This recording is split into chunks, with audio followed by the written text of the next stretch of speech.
મંથનમાં આપનું સ્વાગત છે। હું છું જયેશ ચૌધરી।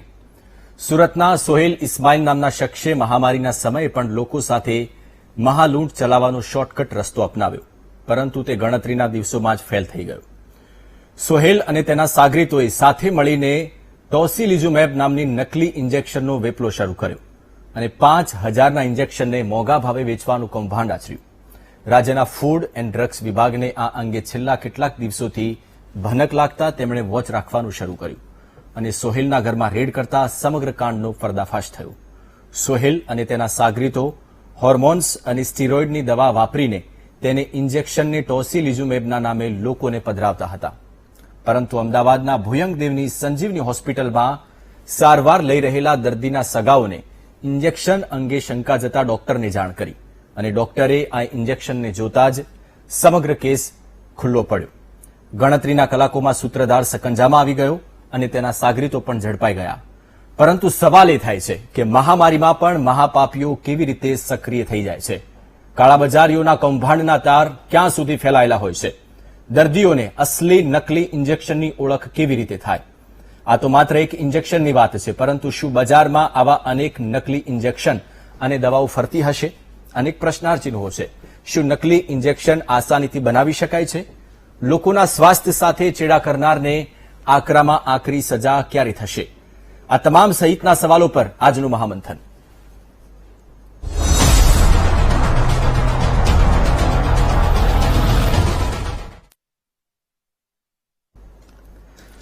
તો ટોસિલિઝુમેબ નામનું ઇન્જેક્શન ડુપ્લિકેટ બને, સુરતમાંથી અમદાવાદ આવે, એક કેમિસ્ટ પાસે આવે અને ત્યાંથી બીજા કેમિસ્ટ પાસે જાય।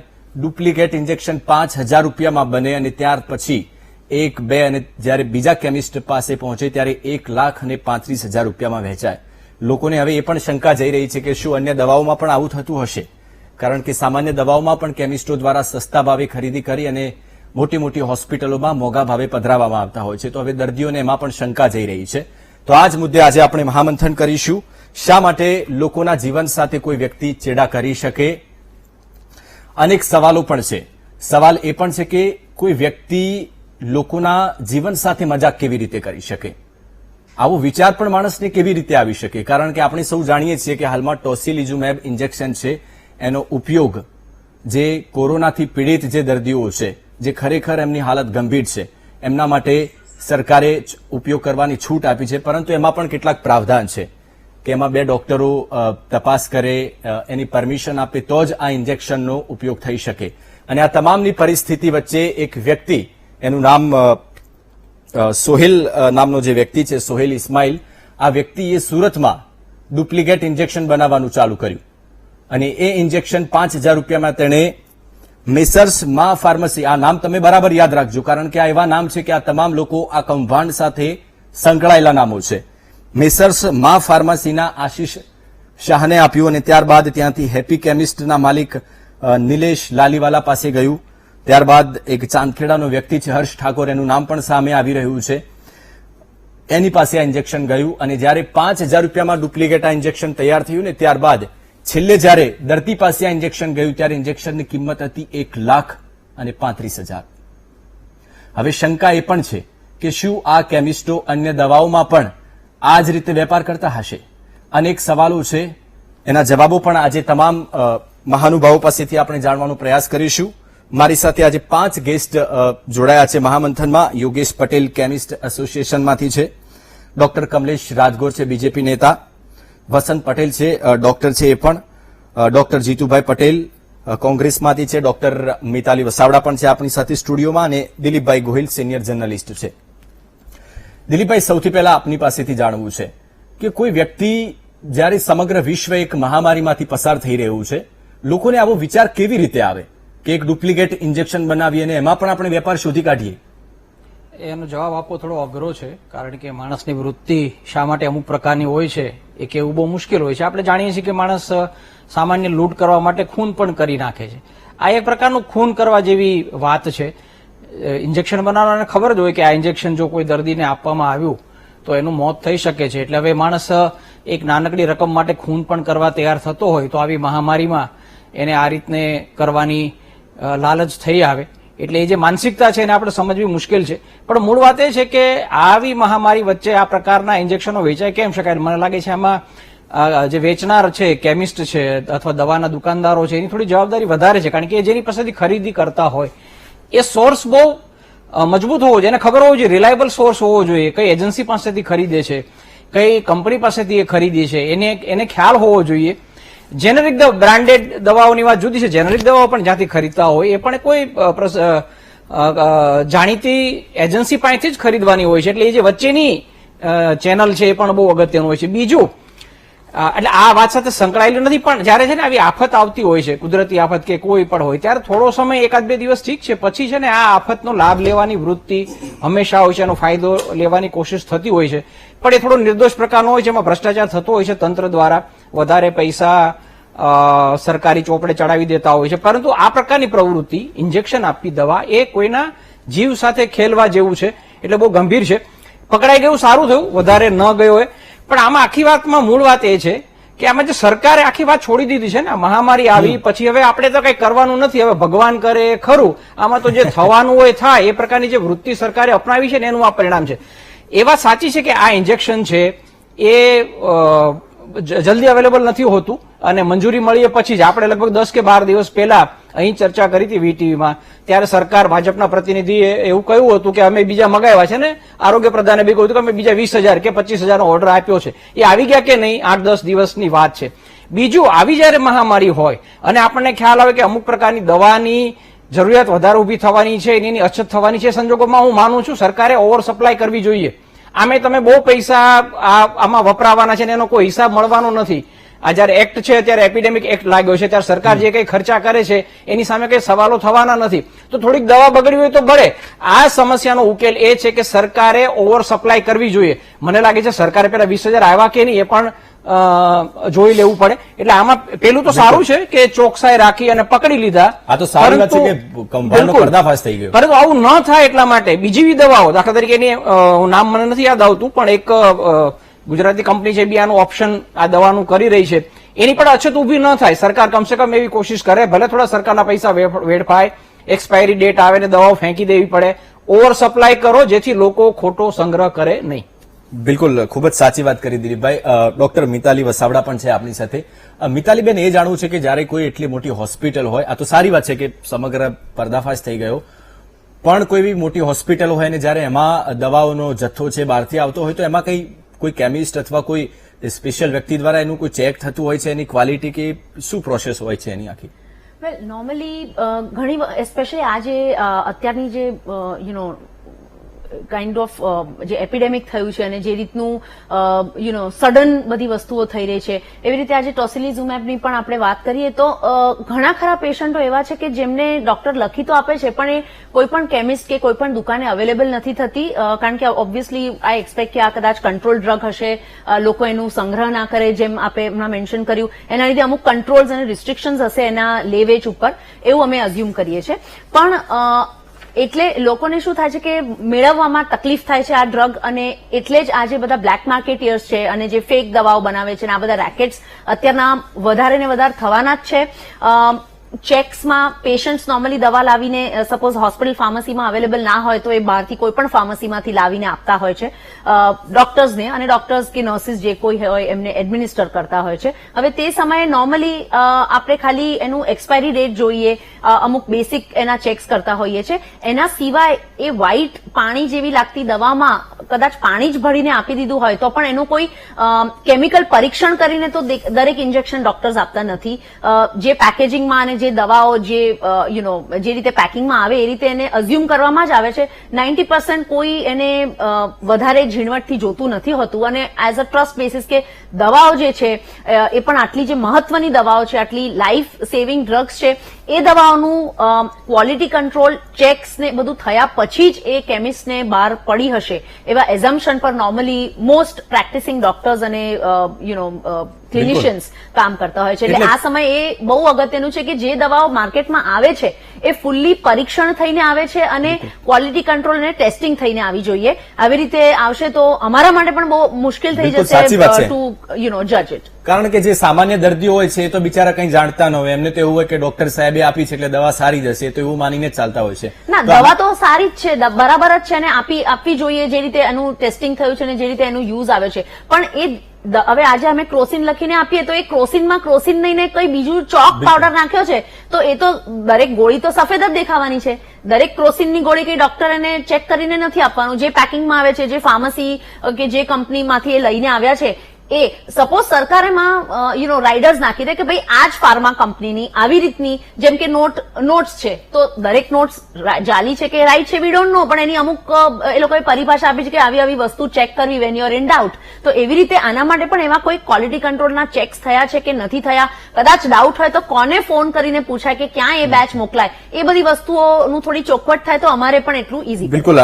યોગેશભાઈ પટેલ છે કેમિસ્ટ એસોસિએશનમાંથી. યોગેશભાઈ, આપણે એ પણ જાણવું છે કે જ્યારે આ પ્રકારની કોઈ ડુપ્લિકેટ દવા આવે અને એક કેમિસ્ટ એને ખરીદે તો એ કેમિસ્ટના મિત્રો એની ક્વોલિટીનું કોઈ ધ્યાન નહીં રાખતા હોય? નમસ્કાર. પહેલો સવાલ મેડિસિનની ક્વોલિટીનો હતો. કોઈ પણ મેડિસિન કંપની દ્વારા એની ચેનલ કોઈ કેમિસ્ટ ફાર્મસીનો ઉપયોગ થાય છે તે ક્વોલિટીની ખરાઈ કરી દે છે. પણ જે મેડિસિન કંપનીના બહાર ડિસ્ટ્રીબ્યુટર દ્વારા બહાર ડિસ્ટ્રીબ્યુટર સ્ટોરમાં નથી જતી, જે કંપનીના ઓથેન્ટિક ડિસ્ટ્રીબ્યુટર સિવાય બીજે ક્યાંકથી એ પ્રોડક્ટ પરચેસ કરવામાં આવે છે ત્યારે આપણે એના પર શંકાઓ આપણે કરી શકીએ. આની સિવાય પાસ્ટની અંદર ઘણી બધી મેડિસિન ડુપ્લિકેટ ડ્રગ એન્ડ ફૂડે પકડેલી છે અને એ બધી એસી ચાલુ જ કેમ છે ઓથેન્ટિક કેમિસ્ટોએ પરચેસ કર્યું હોય એ જ મેડિસિન પકડાય છે. બાકી ડુપ્લિકેટ મેડિસિન કોઈ બી કંપની પોતાની પ્રોડક્ટ ડુપ્લિકેટ ના વેચાય માટે કંપની ધ્યાન રાખતી જ હોય છે. જે બી કંપની પોતાના ઓથેન્ટિક ડિસ્ટ્રીબ્યુટર હોય છે એના વિરુદ્ધ સેલ્ફ પરચેસ કોચિંગ સ્ટોકના ડેટા કંપની લેતી જ હોય છે અને એ લોકો મેચ કરતા જ હોય છે. પણ જયારે આ બધી મેડિસિન ઓથેન્ટિક ડિસ્ટ્રીબ્યુટર સિવાય બહારની કોઈ વેપારી જોડેથી જયારે લેવામાં આવે ત્યારે એના પર ઘણી બધી પુસ્તકો અસર રાખીને ચાલતી.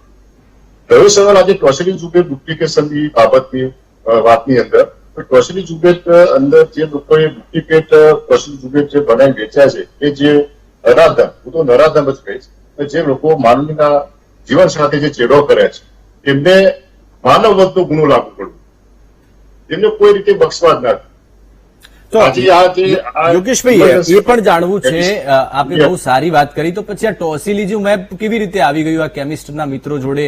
એક કેમિસ્ટ પાસેથી બીજા કેમિસ્ટ પાસે ગયું, ત્યાંથી દર્દી પાસે ગયું. એ જ કહેવા માંગુ છું કે જે બી હેપી કેમિસ્ટ એન્ડ કોચિંગ છે પોતે લાયસન્સ ધારક જ નથી, એને ડ્રગનું કોઈ લાયસન્સ છે જ. જે કે પ્રોટીન પાવડર બનાવતી એક કંપની છે અથવા તો કોઈ ટ્રેડર છે, એના જોડે કોઈ ડ્રગ લાયસન્સ છે જ. હવે આવા લોકો જોડેથી જે કેમિસ્ટે ખરીદ્યું એ કેમિસ્ટ બી અમારા એસોસિએશનની મેમ્બર નથી. એટલા માટે હું આ ખાસ ભાર મૂકું છું કે જયારે બી અમારા એસોસિએશનના કોઈ મેમ્બર અમે બનાવીએ છીએ એ મેમ્બરને અમે લોકો ગાઈડલાઈન આપતા હોઈએ છીએ કે તમે કંપનીના ઓથેન્ટિક ડિસ્ટ્રીબ્યુટર જોડેથી જ માલ ખરીદવો, એના સિવાય ક્યાંથી માલ ખરીદવો નહીં. કંપનીએ ઘણા બધા ડિસ્ટ્રીબ્યુટર અહીંયા કોઈ બી સિટીની અંદર નીમેલા હોય છે અને વિધાઉટ કોમ્પિટિશન, કોઈ કોમ્પિટિશન સિવાય સારા અને વ્યાજબી કંપનીના નક્કી કરેલ ભાવથી લોકો મેડિસિન મળતી હોય છે. તો એ લોકોને કંપનીના ઓથેન્ટિક ડિસ્ટ્રીબ્યુટર સિવાયના બાકીના વ્યાપારોને એવોઇડ કરીને માલ પરચેસ કરવો. આ ગાઈડલાઈન એસોસિએશન દરેક મેમ્બરને ઘણી બધી જ મિટિંગોની અંદર આપતું જ હોય છે અને મોટાભાગના બધા જ કેમિસ્ટો આ ગાઈડલાઈનને ફોલો કરતા હોય છે. જયારે જે મેમ્બર અમદાવાદ કેમિસ્ટ એસોસિએશન મેમ્બરને આવા ઘણા બધા લેભાગુ કેમિસ્ટ ડ્રગ લાયસન્સ લઈને બેસી ગયેલા છે, જે લોકો સસ્તી ડિસ્કાઉન્ટ આપે છે, જે 20% ડિસ્કાઉન્ટની ઓફરો કરે છે. કંપની 16% ડીપીસીઓ પ્રોડક્ટ પર 16% અને 20%થી વધારે કંપની માર્જિન આપતી જ નથી. તો 20% 22% ડિસ્કાઉન્ટ આવે છે ક્યાં? બિલકુલ. આ જે કોમ્પિટિશન ઓનલાઈન ફાર્મસી, આ ઓનલાઈન ફાર્મસી મોટાભાગની દવાઓ ઓથેન્ટિક ડિસ્ટ્રીબ્યુટર સિવાય પરચેસ કરતી હોય છે કે જ્યાંથી સસ્તું મળે ત્યાંથી લોકો પરચેસ કરે. હું ઓનલાઈન ઉપર ટાર્ગેટ નથી કરતો. જે લોકો સસ્તું વેચવા માંગે છે એ બધાનો હું ટાર્ગેટ કરું. જે લોકો જે આ મેડિસિન સસ્તી વેચવા માટે, સસ્તી ખરીદી માટે ઓથેન્ટિક ડિસ્ટ્રીબ્યુટરને એવોઇડ કરીને જ્યાંથી સસ્તું મળે છે ત્યાંથી ખરીદવાની કોશિશ કરતા હોય છે, ત્યાં આ ડુપ્લિકેટ મેડિસિન દુકાનની અંદર અવેલેબલ થવાના ચાન્સીસ વધી જાય છે. યોગેશભાઈ, આ જે બે કેમિસ્ટ છે એમના નામ આવ્યા છે, જે મેસર્સ મા ફાર્મસી અને હેપી કેમિસ્ટ, તો આ લોકો પાસે કઈ લાયસન્સ નહીં હોય, એમ જ બધો વેપાર ચાલતો હશે? આજે હેપી કેમિસ્ટ એન્ડ પ્રોટીન છે એના જોડે ડ્રગ લાયસન્સ નથી સાહેબ. મેં તપાસ કરી, બે ડ્રગ એન્ડ ફૂડની અંદર બી તપાસ કરી કે આપ જે હેપી કેમિસ્ટ એન્ડ પ્રોટીન છે તો આ તો પછી મોટી વાત થઈ, આ તો લાયસન્સ વગર ચલાવતા હતા. આ બસ મોટું કૌભાંડ જ છે. લોકોને છેતરવાનું, લોકોના પાસેથી પૈસા પડાવવાનું આ એક કૌભાંડ જ છે. અને જે બી ફાર્મસી આ મેડિસિન લીધેલી છે એ ફાર્મસી બી અમદાવાદ કેમિસ્ટ એસોસિએશન મેમ્બર નથી, એ અમારે ત્યાંથી કોઈ ગાઈડ થયેલો મેમ્બર નથી. એ લોકો પોતાના બસ પ્રોફિટ, દવા એટલે પ્રોફિટ કરીને જે સસ્તું લોકોને જે લાલચ આપીને અને સસ્તા ભાવે આપીશું એ પ્રમાણે લોકો કઈને આ લોકો ડુપ્લિકેટ દવાઓ અને જે સ્ટુડિયસ દવાઓનું વેચાણ કરતા હોય. જ્યારે તમારા એસોસિએશનના મેમ્બર હોય એ દુકાનો પર કઈક નિશાની હોય તો કમસે કમ ખબર પડે, કારણ કે કોણ તમારા મેમ્બર હશે કોણ નહીં હોય એ ખબર ના પડે પ્રજાને. અમદાવાદ કેમિસ્ટ એસોસિએશનના જે બી મેમ્બર છે એ લોકોને એક અમે લોગો આપતા હોઈએ છીએ કે જે જાહેરમાં જે ડ્રગ લાયસન્સ જે પ્રદર્શિત કરવામાં આવે છે એમને તમે ગાઈડ કરી છે કે તમે અમદાવાદ કેમિસ્ટ એસોસિએશનનો તમે જે લોગો છે તમે જાહેરમાં પ્રદર્શિત કરો. અને એ લોકો કરતા હોય છે ડ્રગ લાયસન્સથી જાહેરમાં પ્રદર્શિત અમદાવાદ કેમિસ્ટ એસોસિએશન લોગો હોય છે. આજે આ ટોસિલી સુબેટની અંદર એક પ્રોબ્લેમ છે. જયારે ગવર્મેન્ટ કહે છે કે ભાઈ અમે આપૂર્તિ માટે બધા ડિસ્ટ્રીબ્યુશન કરી રહ્યા છીએ, હોસ્પિટલોમાં આપી રહ્યા છીએ, એની અંદર 100% એના ઉપર ઓબ્જેક્શન. આજે ગવર્મેન્ટ ટોસિલી સુબેટ અમદાવાદની બધા કોવિડનો ઉપચાર કરતી હોસ્પિટલમાં એ લોકો આપતા નથી. અમદાવાદની અંદર સિપ્લા કંપની દ્વારા ટોસિલી સુબેટ લગભગ 4 કે 5 કોવિડ હોસ્પિટલોમાં જ સપ્લાય થાય છે. બાકી બધી જે હોસ્પિટલો ડોક્ટર્સ જયારે એ સજેસ્ટ કરે છે, ડિસાઇડ કરે છે પ્રોડક્ટ, ત્યારે એ સ્ટેશનના સગાઓ માર્કેટના અંદર જ એ લોકો શોધતા ફરતા હોય છે, અમારા કેમિસ્ટો જોડે જ જતા હોય. ત્યારે અમારા કેમિસ્ટોને ઇન્જેક્શન આજ સુધી કંપનીએ બતાવવામાં જ નથી આવી, કેમિસ્ટને તે અવેલેબલ જ કરવામાં નથી આવી. છતાં બી એક ઇમોશનલ, એક માનવતા, એક કેમિસ્ટ એક પેશન્ટ માટે ઇન્જેક્શનની શોધખોળમાં લાગી જાય. અમારો કેમિસ્ટ કે અમારો હોલસેલ વેપારી ક્લિયર કહે છે કે ભાઈ અમારે કોઈ પ્રોફિટ નથી જોતો, પણ અમારા રેગ્યુલર કસ્ટમર આવતા હોય, અમારા રિલેટિવ આવતા હોય, દવા લેતા હોય, એમને અમારે ઇન્જેક્શન ઉપલબ્ધ કરવા માટેનો કોઈ રસ્તો અમને આપો કે જેથી કરીને ઇન્જેક્શન ઉપલબ્ધ કરાવી શકીએ. અને આજ દિન સુધી ઇન્જેક્ટર કંપની જે 4 કે 5 અમદાવાદની કોવિડ હોસ્પિટલોમાં અને ડિસ્ટ્રીબ્યુટર છે ત્યાં જે લોકો આપે છે, બાકીના માર્કેટના 15 કે 16 ડિસ્ટ્રીબ્યુટર છે એ લોકો ત્યાં ઉપલબ્ધ. બિલકુલ યોગેશભાઈ, આપની પાસે હું ફરીથી આવીશ. ડોક્ટર કમલેશ રાજગોર છે બીજેપીમાંથી, એ પણ આપણી સાથે જોડાયેલા છે. કમલેશભાઈ, જે સૌથી મોટી વાત હાલ બહાર આવી, કેમિસ્ટ એસોસિએશનના પ્રમુખ છે યોગેશભાઈએ જણાવ્યું કે જે બે કેમિસ્ટના નામ સામે આવ્યા છે એમાં મેસર્સ ફાર્મસી અને હેપી કેમિસ્ટ, તો હેપી કેમિસ્ટ પાસે તો લાયસન્સ પણ નથી.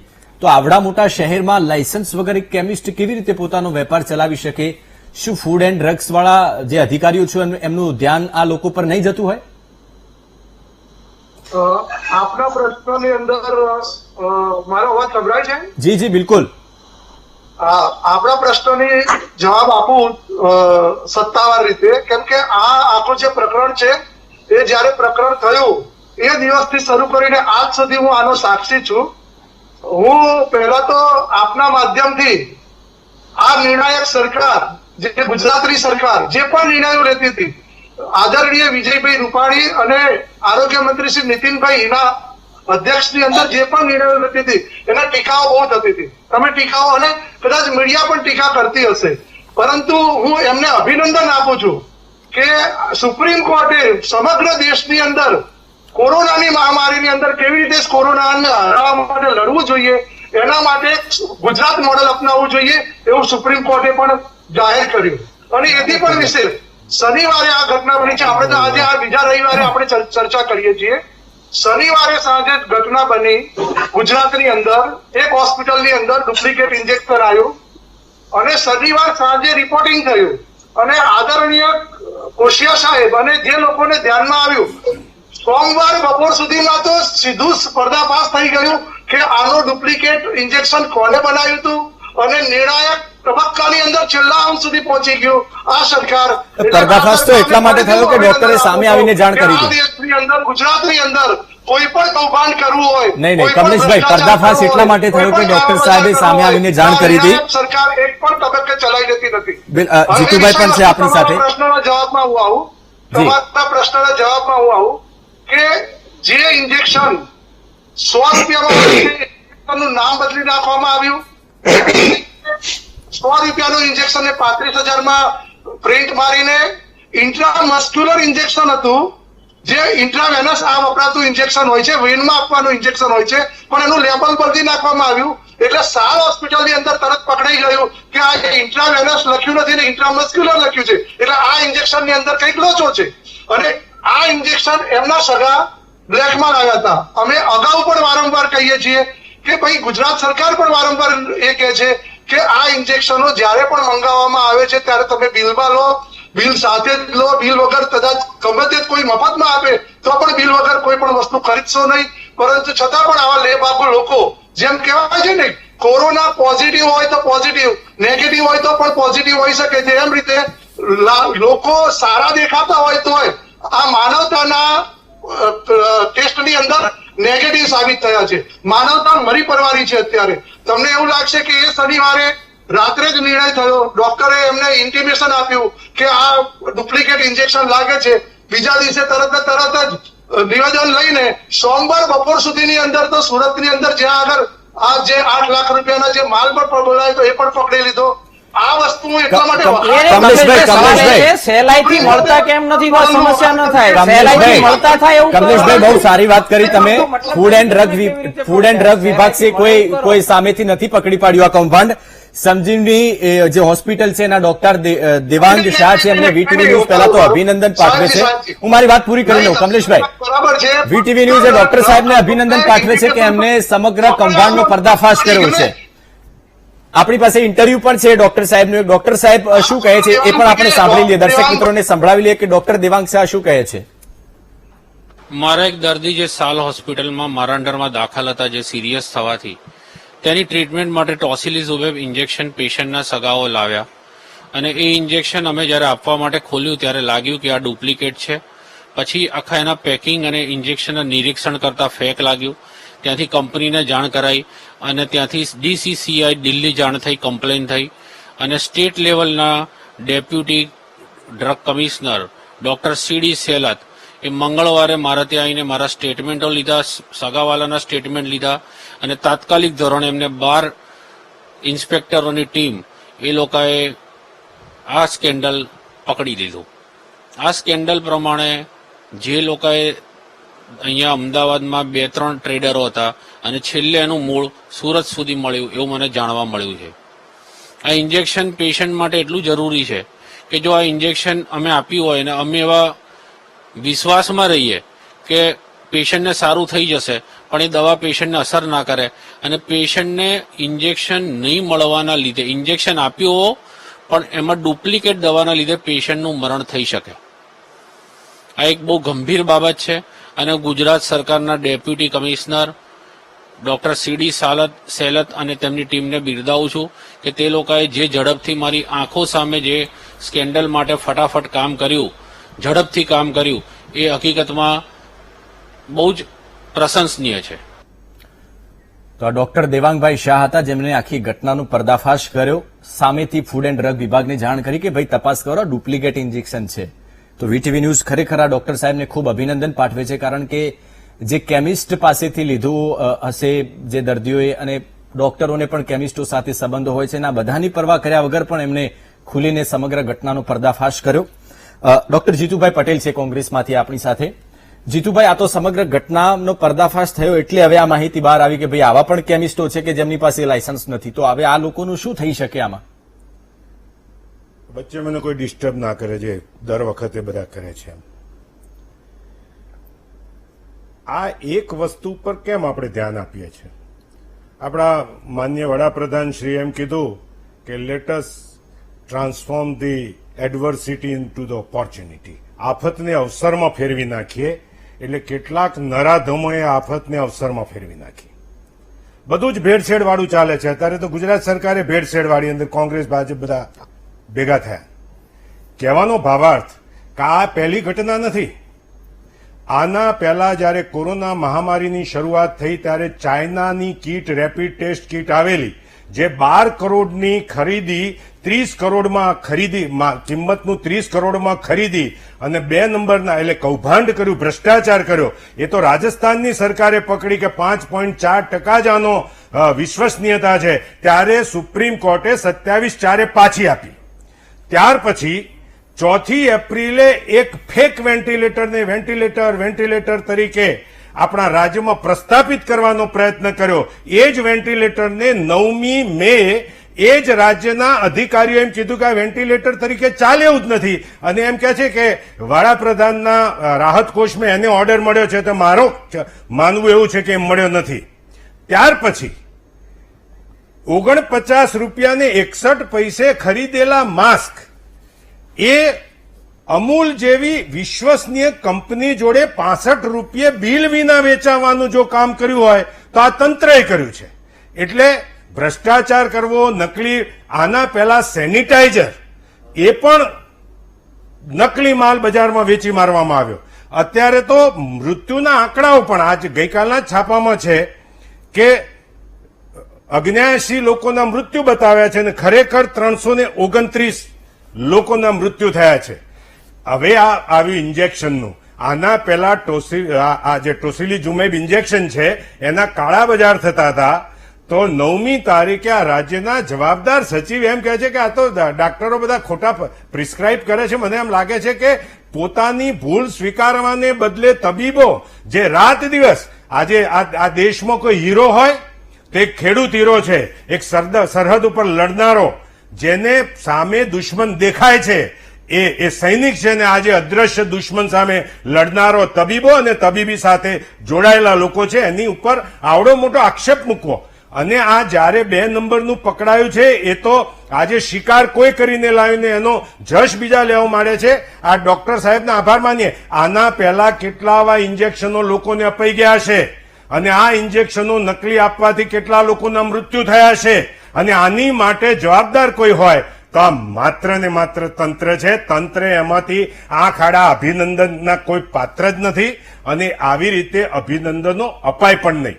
અને જ્યારે આ ઇન્જેક્શન જેને નેન્ડ્રોનેલેટ લોકોને અમારા ઓર્થોપેડિકમાં વપરાય છે, ડેકાડ્યુરાબોલિન નામનું ઇન્જેક્શન જે આવે છે, એને આવી રીતે બજારમાં ફરતું હોય તો એની સંપૂર્ણ જવાબદારી આ આરોગ્ય વિભાગની આવે છે, અને તપાસ કરવી જોઈએ કે આ ડુપ્લિકેટ માલની અંદર કોઈ અધિકારી સંડોવાયેલો છે કે નહીં.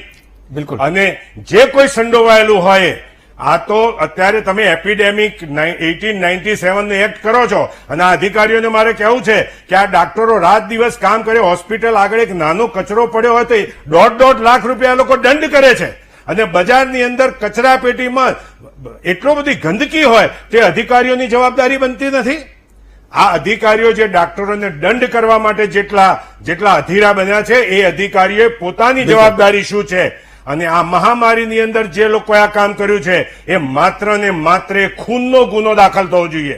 302 ની કલમ દાખલ કરવી જોઈએ, અને એ કેવળ માત્ર વેચનાર ઉપર નહીં, પરંતુ આ આખી જ લિંકની અંદર જેટલા લોકો સામેલ થયા છે, આ તો માત્ર ને માત્ર આ ગીધડાઓ મળદા ઉપર જયાફત ઉડાડતા હોય એવી રીતનું વાતાવરણ બન્યું છે, અને ગુજરાતમાં આ પ્રકારનું સ્વીકાર્ય નથી. બિલકુલ જીતુભાઈ, આપે જે વાત કરી, સજા બધાને થવી જોઈએ. ગુજરાતનો દરેક નાગરિક એવું ઈચ્છી રહ્યો છે કે દરેકની સજા થાય. આ મુદ્દે આજે આપણે ચર્ચા ચાલુ રાખવાની છે, વિશ્લેષણ પણ કરવાનું છે. તમામ મહાનુભાવો પણ જોડાયેલા છે. રોકાઈએ છીએ એક નાનકડા બ્રેક માટે. બ્રેક પહેલા ડોક્ટર જીતુભાઈ પટેલ, જે કોંગ્રેસના નેતા છે, એમણે વાત કરી કે આ જે પણ મહાપાપીઓ છે એમને કડકમાં કડક સજા થવી જોઈએ. ગુજરાતનો દરેક નાગરિક એવું ઈચ્છી રહ્યો છે કે આ તમામ જે લોકો છે, જે આખી લિંક છે, આ લોકોને કડકમાં કડક સજા થવી જોઈએ. સજા એટલા માટે થવી જોઈએ કે બીજી વાર બીજા કોઈ લોકો આવી ભૂલ કરતા વિચારે, અને આ પ્રકારની ઘટનામાં કેવા પ્રકારની સજા થઈ શકે, કેવા પ્રકારની કલમ લાગુ થઈ શકે, એનું પણ રિસર્ચ અમારી ટીમે કર્યું છે. એ પણ દર્શક મિત્રો અમે આપને જણાવી દઈએ કે આ પ્રકારની ઘટનામાં કેવા પ્રકારની સજા થતી હોય છે. તો ડ્રગ્સ એન્ડ કોસ્મેટિક એક્ટ હેઠળ ખાસ પ્રકારની સજાની જોગવાઈ હોય છે. ડુપ્લિકેટ દવા બનાવવાથી ગુનો બને છે. ભારતીય ફોજદારી અધિનિયમ 1860 હેઠળ પણ સજાની જોગવાઈ રહેલી છે. આઈપીસી 120B ગુનાહિત કાવતરું, આ કલમ પણ આ પ્રકારની ઘટનામાં લાગી શકે. 406 આઈપીસી 406 ગુનાહિત વિશ્વાસઘાતની કલમ પણ આ પ્રકારની ઘટનામાં લાગુ થઈ શકે. આઈપીસી 420 આપણે વાતમાં કહેતા હોઈએ છીએ કે આ માણસ તો 420 છે, તો આ એ જ કલમ છે આઈપીસી 420, ઠગાઈ અને છેતરપિંડી. આઈપીસી 467 ખોટી બનાવટ મામલે પણ આ કલમ લાગુ થઈ શકે. આઈપીસી 468 ઠગાઈ કરવાના ઈરાદાથી ખોટો દસ્તાવેજ, તો આ કલમ પણ લાગુ થઈ શકે. અને આઈપીસી 471 ખોટા દસ્તાવેજોને સાચા માનીને ઉપયોગ કરવો, તો આવી તમામ કલમો છે જેની વિશેષ સજાની જોગવાઈ રહેલી છે. આમાં 10 વર્ષથી લઈને પણ વધારેની સજા અથવા આજીવન કેદની પણ સજા થઈ શકે છે. અને સજા કડકમાં કડક એટલા માટે થવી જોઈએ કે બીજી વાર આવા જે પણ લોકો છે એ આ પ્રકારનું કૃત્ય કરતા પહેલા વિચાર કરે. તમામ મહાનુભાવો આપણી સાથે જોડાયેલા છે. કમલેશભાઈ રાજગોર ડોક્ટર સાહેબ છે, બીજેપીમાંથી છે. ડોક્ટર સાહેબ, તો હવે શું થઈ શકે? આ કેમિસ્ટ જે પકડાયા છે લાયસન્સ વગરના, એમને કઈ સજા વજા થશે કે નહીં થાય?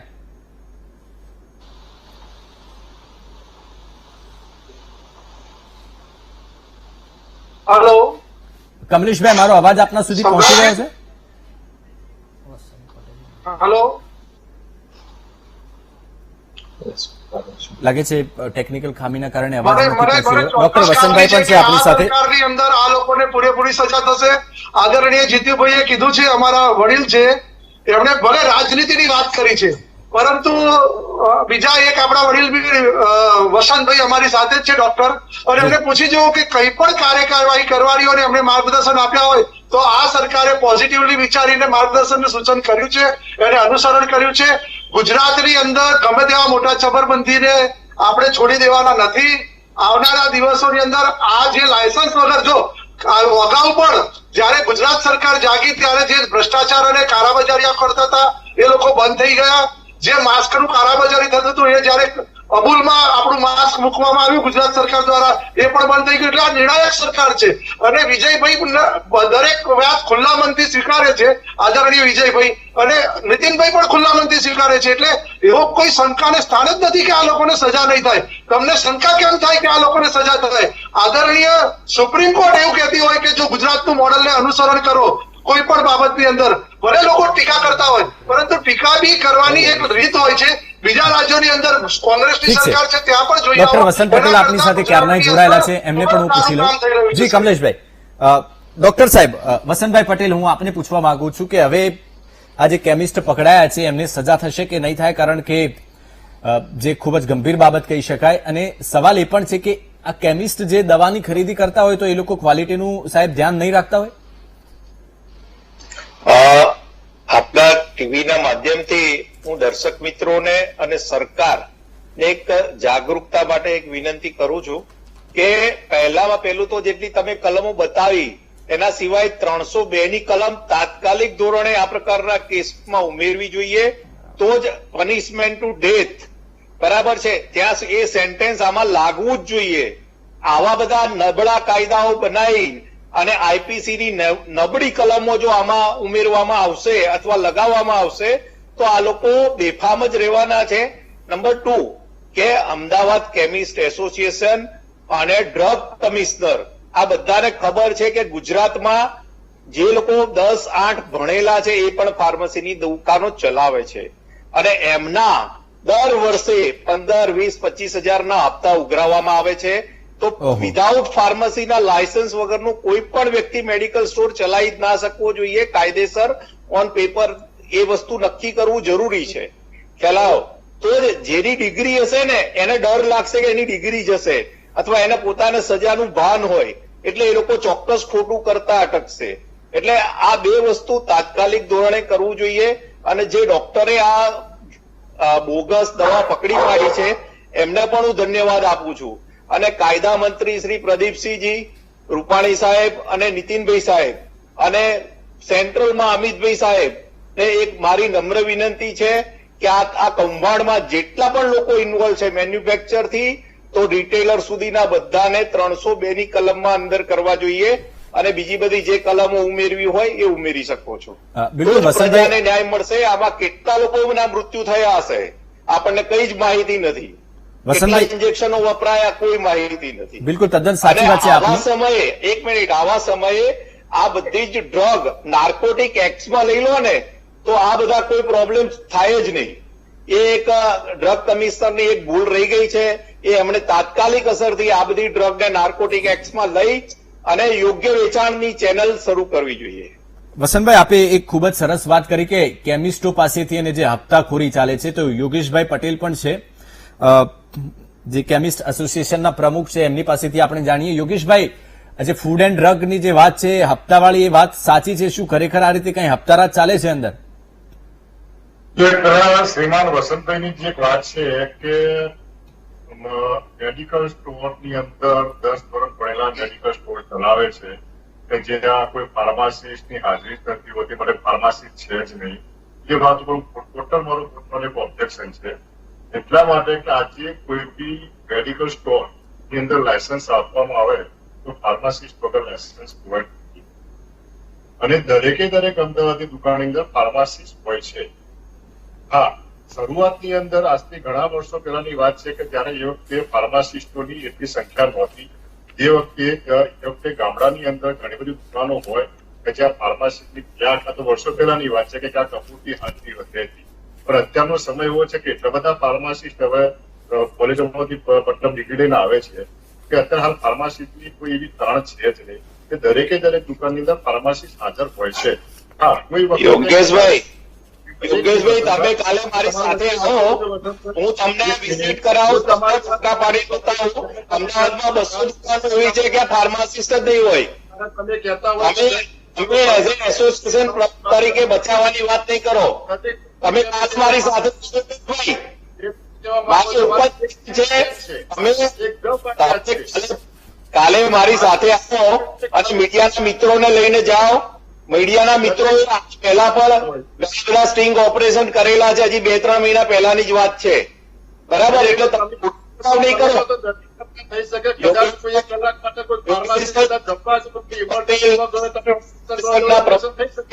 આવા લુલા બચી મહેરબાની તમે વાત કરો છો તો કલાક માટે કદાચ ફાર્માસી કોઈ ઇમરજન્સી ગયો કદાચ એ બધી વાતો કરો છો.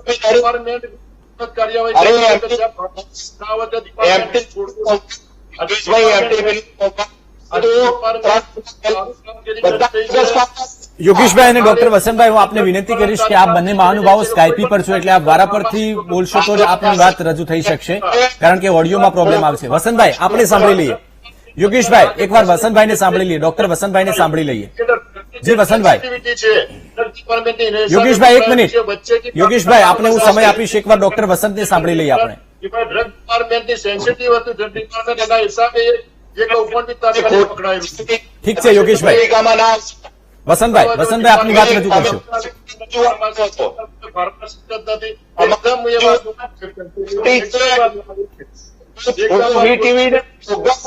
બોગસ ફાર્માસિસ્ટ વગરની દવા દુકાનોના પુરાવા મીડિયામાં આપું છું. નથી કાલે મીડિયામાં આપીશ કે શું કરશો બોલો? યોગેશભાઈ, 1 મિનિટ. યોગેશભાઈ, આમાં જે સાચી વાત હશે તો સ્વીકારવી પડશે. 1 મિનિટ આપ, હું તમને સમય આપીશ. યોગેશભાઈ, એકવાર ડોક્ટર વસંતભાઈને આપણે સાંભળી લઈએ. યોગેશભાઈ, 1 મિનિટ. સાંભળી લો. તમે બોલા તમે સાંભળે છે, ધીરજથી સાંભળ્યા છે અમે. તમે ક્યાં વચ્ચે તમને ટોક્યા છે? યોગેશભાઈ, 1 મિનિટ. ડોક્ટર વસંતભાઈને આપણે સાંભળી લઈએ. હું તમને ફરીથી સમય આપું છું, તમને બોલવાનો, તમારી વાત રજૂ કરવાનો. ડોક્ટર વસંતભાઈ, આપની વાત રજૂ કરશો. તરત કલા પછી રોકાય છે, એ એમને નથી રોકાતી, સેન્સિટિવ છે એના હિસાબે રોકાય છે. અને હું ડિપાર્ટમેન્ટને ખરેખર હું ધન્યવાદ આપું. ઠીક છે. આજે કોઈ પણ ડિપાર્ટમેન્ટમાં અમે જણાવીએ છીએ કે ભાઈ આ વસ્તુ આવે, ડિપાર્ટમેન્ટ તરત હરકતમાં આવી જાય છે. ઠીક છે વસંતભાઈ, ડિપાર્ટમેન્ટની કામગીરી ખરેખર સરાહના કરું. રહ્યો સવાલ હું આગળ હું તમને ઠીક છે યોગેશભાઈ, 1 મિનિટ. ડોક્ટર વસંતભાઈ કંઈક મહત્વની જાણકારી આપી રહ્યા છે. વસંતભાઈ, આપની વાત રજૂ કરશો.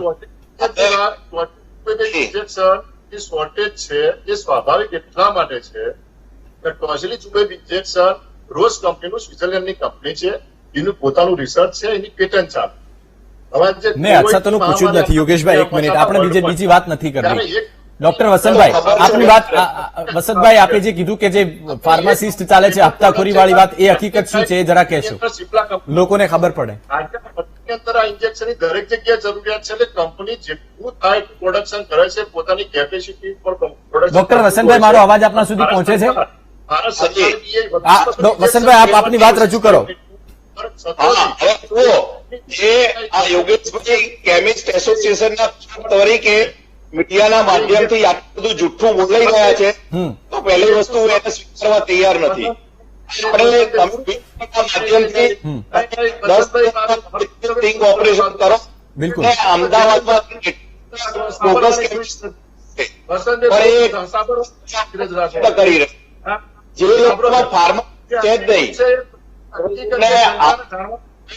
ઓપરેશન પહેલા 3 મહિના પહેલા પણ sting operation network news 18 Sanjay બિલકુલ સાચી વાત છે. ઘણી બધી આવી ઘટનાઓ આવી ચૂકી છે ભૂતકાળમાં પણ. હા. અમારે જ્યારે હપ્તા ઉપર છે હપ્તા કેમિસ્ટ એસોસિએશનના જે તે લેવલ છે એ જાતે બધા હપ્તા ઉઘરાવી ડીઆઈ આપે છે. યોગેશભાઈ, તમે તમારે વાત સાંભળવી પડશે. વારા પરથી વાત બોલશો તો જ રજૂ થઈ શકશે. યોગેશભાઈને બોલવાની જરૂર નથી અને આ એ અત્યારે ઇસ્યુ પણ નથી, કારણ કે યોગેશભાઈ એના માટે જવાબદાર પણ નથી. એના માટે તો સરકાર જવાબદાર છે.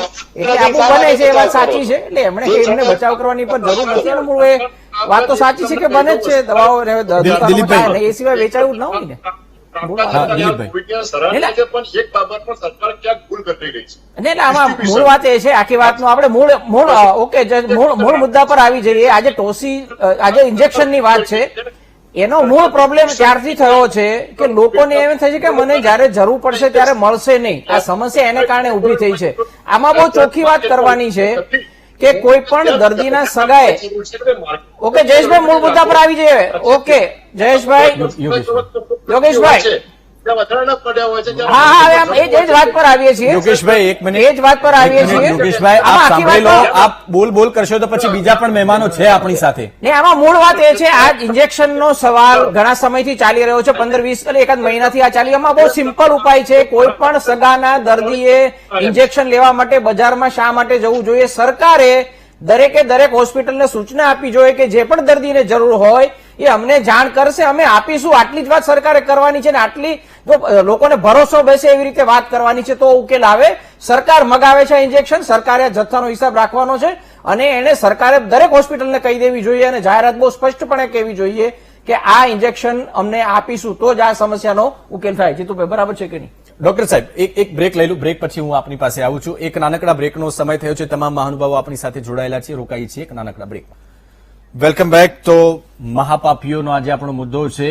એક ડુપ્લિકેટ ઇન્જેક્શન બને, માર્કેટમાં જાય, 5,000 રૂપિયામાં તૈયાર થાય અને પછી 1.5 લાખ રૂપિયામાં વહેંચાય.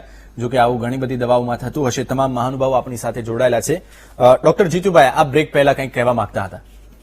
સવાલ એ છે કે અમદાવાદ શહેરની અંદર ગઈકાલના આંકડા પ્રમાણે 3,169 એક્ટિવ કેસ છે. એમાં સિરિયસ કેસ કેટલા હશે? 5% ગણો તો 500 એ નહીં હોય. તમને અમદાવાદની હકીકત કહું કે 9 જ વેન્ટિલેટર ખાલી છે અને 72 જ વેન્ટિલેટર ઉપર છે. એટલે ગુજરાતમાં કહે છે કે વેન્ટિલેટર ખૂબ છે. આજે પણ તમે તપાસ કરી શકો, ગઈકાલ રાતનો આંકડો 9 વેન્ટિલેટર છે. એટલે જેટલા આપણે બણગા મારીએ છીએ એટલી વાસ્તવિકતા નથી. 2573 જેટલા ટેસિલીઝુમેબ ઇન્જેક્શન આપણા સરકાર જોડે હતા. તો એ કયા પેશન્ટમાં વપરાયા, કયા ડાક્ટરે વાપર્યા, કેમ વાપરવા પડ્યા, એનું જો વ્હાઇટ પેપર નહીં કરવામાં આવે તો આના 2 નંબરના અને કાળા બજાર જેમ 8મી તારીખે પકડાયું 8મી જુલાઈએ ને જેમાં આપણા આરોગ્ય સચિવશ્રીએ બધો દોષનો ટોપલો ડોક્ટરો ઉપર 12 વર્ષે બેટા તારું નખો જ થજો એમ કરીને જે બદનામ કર્યા અને પછી એમણે જે ખુલાસા કર્યા ખુલાસા ગળે ઉતરેવા નથી. આવા ઇન્જેક્શનો, જીવન રક્ષક ઇન્જેક્શનોનું એક સંપૂર્ણ નિયંત્રણ સરકાર જોડે હોય તો એ 2 નંબરમાં કઈ રીતે જઈ શકે? અને 2500 ઇન્જેક્શન હોય તો 1200 જેટલા સિરિયસ દર્દીઓને કોઈ વાંધો ગુજરાતમાં ના આવે. એક દર્દીને માત્ર 2 જ ઇન્જેક્શનની જરૂર પડે તો એનો અર્થ એવો થયો કે તમારા જોડે જે 2573 ઇન્જેક્શન છે એ ક્યાં વપરાયા, કોણે વાપર્યા, કોના કહેવાથી વાપર્યા અને આજે તમારા જોડે જથ્થો કેટલો ઉપલબ્ધ છે એનો જો હિસાબ નહીં આપો તો અધિકારીઓએ જે કરવાનું છે એના બદલા બીજું કરી રહ્યા છે. ફરી હું કહું છું કે થાળી, તાળી અને દીવડાના લોકરંજક કાર્યક્રમો કર્યા પછી હવે પ્રજાના કષ્ટભંજક કાર્યક્રમો આપણે કરવા પડશે. નહીતર લોકો એમ છે કે કહેશે કે સુખ ભયો દિન બીતે રે બૈયા અબ દુઃખ આયો રે. આપણે બધાએ ભેગા કરવું. એમ નથી કહેતો સરકાર એકલી કરશે. સરકારની પણ માનસિકતા બધાને સાથે લઈ અને કરવાની જો આવશે તો મને એમ લાગે છે કે આમાં સફળતા મળશે. હવે સુપ્રીમ કોર્ટની જયારે વાત નીકળી કે એને આવકાર્યું, સુપ્રીમ કોર્ટે જે મેડિકલ એસોસિએશન સાથે બેસી અને જે હોસ્પિટલોમાં 50% બેડના કેટલા પૈસા હોવા જોઈએ અને બીજા 50% જે સરકારી બેડ છે એના કેટલા પૈસા હોવા જોઈએ એ જે નિર્ણય કર્યો તો એનો જ વખાણ કર્યો છે બીજો કોઈ વખાણ એના મોડેલનું કોઈ વખાણ કર્યો નથી. આજે દેશમાં 3,60,000 ટેસ્ટ થાય છે. આપણો 5મો 6ઠ્ઠો નંબર છે, તો હજુ આપણે 12,000 ટેસ્ટ દિવસના કરીએ છીએ. ઓછામાં ઓછા આપણે 40,000 ટેસ્ટ કરવા જોઈએ. એ બધી ખામીઓ તો આપણને દેખાતી નથી. એટલે આ જે કંઈ કાળાબજાર થાય છે, જે કંઈ આ પ્રજાના આરોગ્ય સાથે ચેડા થાય છે, એમાં તંત્રએ બીજા બધા કામો મૂકી અને સતર્કતા રાખવી જોઈએ. આજે કાલે ઇન્ડિયન મેડિકલ એસોસિએશને કહેવું પડ્યું કે 99 જેટલા તબીબો, એટલે 10% જેટલા તબીબો નું દુઃખદ અવસાન થયા છે આ મહામારીની અંદર. એમને પણ ટોસિલીઝુમેબ ઇન્જેક્શન અવેલેબલ થાય, એમના માટે સેપરેટ બેડની વ્યવસ્થા થાય. એમને પણ અગર સમાજમાં કોઈ કોરોનાની ટ્રીટમેન્ટ કરતો હોય અને દુઃખદ અવસાન થાય તો એને પણ વીમાનો લાભ આપવો જોઈએ. એવું જે મેડિકલ એસોસિએશનના મુરબ્બીઓ માગણી કરે છે, સરકારે મોટું મન રાખ્યા બધું સ્વીકારી લેવું જોઈએ. આજે તમે તમારા સૈનિકને બચાવશો તો તમારી સરહદ બચશે, તમે તમારા તબીબને બચાવશો તો તમારો દેશ બચશે, તમારું સ્વાસ્થ્ય બચશે. અને આ બધા જ ધ્યાનમાં રાખી અને ફરીથી હું બે હાથ જોડીને વિનંતી કરું છું કે કેવળ બહુ મોડેલ સારું, આપણી ભૂલોમાંથી ભૂલોને સુધારી જે કંઈ ટીકાઓ થતો હોય એને સકારાત્મક રીતે લઈ અને આ બધાની અંદર જે કોઈ કાળાબજાર કરતા હોય, જે કોઈ આવા 2 નંબરના ધંધા કરતા હોય એના સામે કડક પગલાં લેવા જોઈએ. અને એમાં આખા રાજ્યની પ્રજા સરકાર સાથે જ રહેશે. બિલકુલ, એમાં કોઈ વિવાદ નહીં થાય. કમલેશભાઈને પૂછી લઈએ. ડોક્ટર કમલેશભાઈ, કંઈ કહેવું છે તમારે એમાં? નહીં, ચોક્કસ. જો જે પોઝિટિવ વાત લઈને આદરણીય જીતુભાઈ કહે છે એમાં તો કોઈ બેમત નથી. એની સાથે હું પૂરેપૂરો તબીબોનો એમનો જે અભિપ્રાય કીધો એમાં તો હું પૂરેપૂરો સંમત છું. આ રાજ્યની અંદર માત્ર 2 ડિસ્ટ્રીબ્યુટરને આપણે આ ઇન્જેક્શન આપ્યા હતા. આ કાળાબજાર ના થાય, ભ્રષ્ટાચાર ના થાય, ડુપ્લિકેશન ના થાય એના માટે તો 2 માંથી એક કંપનીએ આમાં પોતે જાતે રહીને ભ્રષ્ટાચાર કર્યો છે. એ પણ આગળ પ્રૂવ થઈ ગયું. આપણે કાળાબજારની વાત થઈ હતી. બીજી એક વાત હું તમને આનંદની વાત એ કહું છું કે આવનારા દિવસોની અંદર ભારત સરકાર જ આ ઇન્જેક્શન બનાવવાની છે અને એને મંજૂરી આપી દીધી છે. અને ટૂંક સમયની અંદર ગુજરાતની અંદર આ નાની મોટી પણ અછત છે એ દૂર થઈ જશે અને ગુજરાતની અંદર આ ઇન્જેક્શન પૂરેપૂરું જે પણ પ્રમાણમાં જોઈતું હશે એ પ્રમાણે મળી રહેશે. અત્યારે ચોક્કસ બહારથી મંગાવવામાં આવે છે એટલે આ પ્રોબ્લેમ થયો છે. હું વસંતભાઈ અને જે મિતાલીબેન છે એ લોકોના જેટલા સૂચનો આવે છે એ સૂચનો હું વારંવાર આગળ આરોગ્ય મંત્રીશ્રી અને મુખ્યમંત્રીશ્રીને મોકલતો હોઉં છું અને એ સ્વીકારતા પણ હોય છે. એટલે પોઝિટિવ સૂચનો સ્વીકારવામાં કોઈ પણ નાનમ નથી. પરંતુ જો ચોક્કસ હું કહું છું કે 2 જ દિવસની અંદર આ આખા ડુપ્લિકેટ ઇન્જેક્શન ને ઉજાગર કર્યું હોય તો સરકારે એકદમ નિર્ણાયક રીતે આ કામ કર્યું છે તો સરકારને અભિનંદન આપવા જોઈએ. અને સુપ્રીમ કોર્ટ જયારે અભિનંદન આપતું હોય ગુજરાત મોડલ અનુસરવું ત્યારે સ્વીકારવું જોઈએ કે આપણે સારા છીએ. આ ચોક્કસ કોરોના એવો વ્યક્તિ છે કે કોરોનાને આપણે સમજવામાં તાપ ખાઈ ગયા છીએ. એટલે ક્યાંક ને ક્યાંક ત્રુટીઓ હશે.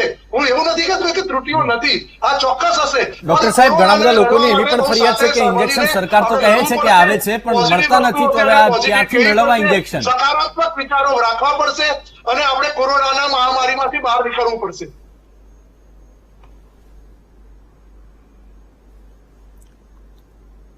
ડોક્ટર સાહેબ, મારો અવાજ આપણા સુધી પહોંચે છે? આજે સંભળાય છે. ઘણા બધા દર્દીઓની એવી કમ્પ્લેન પણ છે કે ઇન્જેક્શન મળતા નથી. નહીં, ચોક્કસ. જો એક વસ્તુ છે, જયારે કાળાબજાર થઈ ત્યારે જ કહેવામાં આવ્યું હતું કે ઇન્જેક્શન મળે કે ન મળે પણ તમે બિલ વગરનું ઇન્જેક્શન ના ખરીદો. તમે બિલ વગરનું ઇન્જેક્શન ખરીદો છો એટલે લોકોને બેફામ પૈસા લેવાની છૂટ મળી જાય છે, ખોટું ઇન્જેક્શન આપી દેવાની છૂટ મળી જાય છે. એટલે જયારે પણ આ પોલિસી એક નક્કી છે કે કોઈ પણ ડોક્ટર સાહેબ, વ્યવસ્થા જેવી ઊભી કરે સરકાર કે બિલ વગરના ઇન્જેક્શન શું કામ વેચાય? એનું આધાર કાર્ડ, પેશન્ટનું IL6 લેવલ, ફેરિટીન લેવલ, આ બધા જ લેવલ ડોક્ટર સાહેબ, પછી ઇન્જેક્શન લાવવાનું નહીં, એનો મતલબ તમે ઇન્ડિરેક્ટલી એ વાત સ્વીકારી લીધી કે બિલ વગરના ઇન્જેક્શન વેચાય છે. ઇન્જેક્શન લેવાની હોડમાં લાગી જાય છે. સાહેબ, હું તમને કહું કે ઘણા એવા મેં લોકો પણ જોયા છે કે ડોક્ટર એવું કહેતા હોય કે અત્યારે ઇન્જેક્શનની જરૂર નથી, પરંતુ પેલા ડરના મારે એવું કહેતા હોય કે ના, અત્યારે ઇન્જેક્શન અમને લખી આપો, અમે વ્યવસ્થા કરી દઈશું. એટલે આવું પણ બનતું હોય છે. પરંતુ બધા લોકોએ સાથે મળીને આવનારા દિવસોની અંદર આ ઇન્જેક્શન ભારત સરકાર બનાવશે, આત્મનિર્ભર બનીને આપણી સરકાર બનાવશે ત્યારે ચોક્કસ, આપણી કોઈ કંપની બનાવશે ત્યારે ચોક્કસ આ નિરાવરણ, આજે અત્યારે જે શોર્ટેજ છે એ પણ શોર્ટેજ ઓછી થઈ જશે. ડોક્ટર સાહેબ, મારો સવાલ એ છે કે જે બિલ વગરના ઇન્જેક્શન અને ડુપ્લિકેટ દવાઓ વેચાય છે એના માટે જવાબદાર કોણ પછી? નહીં, જો એક વસ્તુ કહું છું કે હમણે જ વસંતભાઈએ જયારે એમ કીધું કે પ્રમુખ જવાબદાર છે કેમિસ્ટ એસોસિએશનના, ત્યારે રાજકીય વિશ્લેષક એવું કહે છે ના કેમિસ્ટ જવાબદાર નહીં, સરકાર છે. નહીં, સર, એ વાત આખી અલગ હતી. કેમિસ્ટ એસોસિએશન કેમિસ્ટ એસોસિએશન પકડવા જશે, ગેરકાયદે દુકાનો ચાલતી હોય એ પકડવા એસોસિએશન જશે. પેલો રોડ કરવા જોઈએ છે. કેમિસ્ટ એસોસિએશન થોડી કોઈને ગેરકાયદે પકડવા જશે. ઇન્જેક્શન વેચો છો, જો પ્રમુખ તરીકે એ એસોસિએશનની જવાબદારી છે ગેરકાયદે કામ કરવાનું, કાયદો અને વ્યવસ્થાની જે સરકાર હોય એને ચલાવવાનું છે, કે એસોસિએશન થોડું એને પકડવા જશે.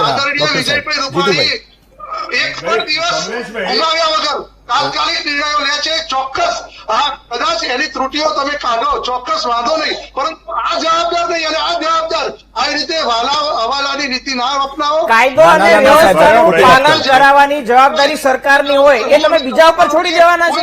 કાયદો અને વ્યવસ્થાનું પાલન કરવાની જવાબદારી એસોસિએશન પર જશે એવું કહેવા માંગો છો તમે? એસોસિએશન કરશે, આવતીકાલે તો મોટર વ્હીકલ એસોસિએશન વાળા કરશે.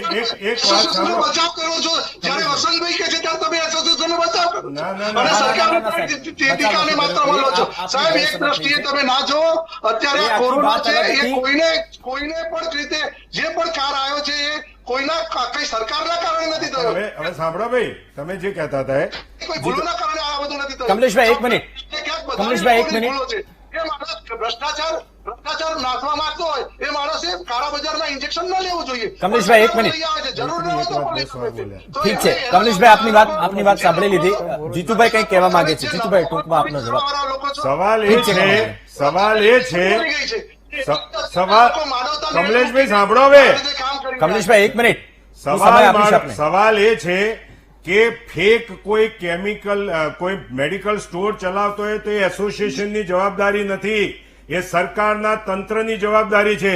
જેવી રીતે એક ઉઘાડપગો ડાક્ટર હોસ્પિટલ ચલાવતો હોય, પોતે ડિગ્રી ના હોય અને બીજી પથીની પ્રેક્ટિસ કરતો હોય, તે સંપૂર્ણ જવાબદારી સરકારની જવાબદારીમાં આવે છે, એ તંત્રની જવાબદારી છે. એ કોઈ મેડિકલ એસોસિએશનની એમ નથી કે અહીંયા તમે પકડો તો પછી તંત્ર કરવાનું શું? એટલે કોઈ ફેક કેમિસ્ટની દુકાન હોય તો એની સંપૂર્ણ જવાબદારી સરકારની છે કે એના જોડે લાયસન્સ ન હોય તો એના અધિકારીઓને પગાર છે ને આપણે આપીએ છીએ. બિલકુલ.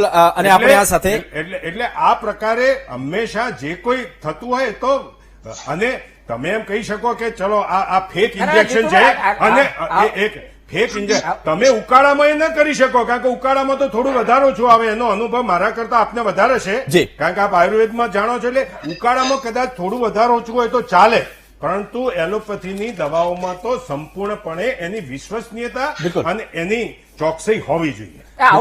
કાયદો અને વ્યવસ્થાની પરિસ્થિતિનું આઉટસોર્સિંગ કરવાનું છે, એમાં બી આઉટસોર્સિંગ. કમલેશભાઈ, હું આપની પાસે આવીશ. ફોન લાઈન આપણે ખોલી છે, ને જે પણ દર્શક મિત્રો વીટીવીમાં ફોન કરીને પોતાનો મત રજૂ કરવા માંગતા હોય એ પણ કરી શકે છે. એક કોલર છે આપણી સાથે અમદાવાદથી, રમેશભાઈ. જી રમેશભાઈ, આપને શું કહેવું છે? જયેશભાઈ, જય માતાજી. જયેશભાઈ, જય માતાજી. બોલો રમેશભાઈ. મારો પ્રશ્ન એ કે આ પેલા તો સત્તા પક્ષ વાળા કોઈ દિવસ કોઈ એમનો માનવા તૈયાર જ નથી કોઈ વાતને આ લોકો. એ સવાલ આપણે પૂછીશું કમલેશભાઈને. જી. બીજું કે એક વસ્તુ છે કે આપણે પેલા શિક્ષણ મંત્રીએ કીધું કે 30% જેટલો કે અભ્યાસક્રમ ઓછો કરવામાં આવશે, બરાબર? તો એટલી ફી સાહેબ ઓછી કરાવી હોય તો આ લોકોએ તો વાલીઓની સમજણ કેમ આ લોકોને નથી પડતી? ઠીક છે કમલેશભાઈ, આપ આપની વાત અધૂરી હતી, આપ કંઈક કહેવા માંગતા હતા. હું એ જ કહું છું કે ચોક્કસ સરકાર સકારાત્મક છે, નિર્ણાયક છે અને તરત જ કામગીરી કરે એવું છે. એટલે તો હું તમને કહું છું કે જે ઇન્વેસ્ટિગેશન દેવાંગભાઈએ કીધું એ તો મંગળવારે એમનું ઇન્વેસ્ટિગેશન લેવાયું, એ પહેલા સોમવારે તો પર્દાફાશ કરી દીધો હતો કે ક્યાં ઇન્જેક્શન કયા નકલી છે પકડી લેવામાં આવ્યા હતા. ટૂંકમાં સરકારે જે પણ કામગીરી કરી છે 48 કલાકની અંદર પૂરી કરી છે. તો ચોક્કસ પકડી તો ત્યારે લીધું હતું સાહેબ જયારે એ દવાખાનામાં પહોંચી ગયું હતું દર્દીના હાથમાં, ત્યારબાદ પકડાયું. એ પણ ડોક્ટર સાહેબે જાણ કરી હતી, અને ડોક્ટર સાહેબે જાણ ન કરી હોત તો શું થતું? આપણે બહુ સાથે બધા સાથે મળીને ઘણા બધા વેચાઈ ગયા છે. કોરોનાની સામે લડીએ છીએ, એટલે ભ્રષ્ટાચારની સામે. ઠીક છે. એક કમલેશભાઈ, એક કોલર આપણી સાથે જોડાયા છે જામનગરથી, કિશનભાઈ છે. જી કિશનભાઈ. હેલો. જી કિશનભાઈ.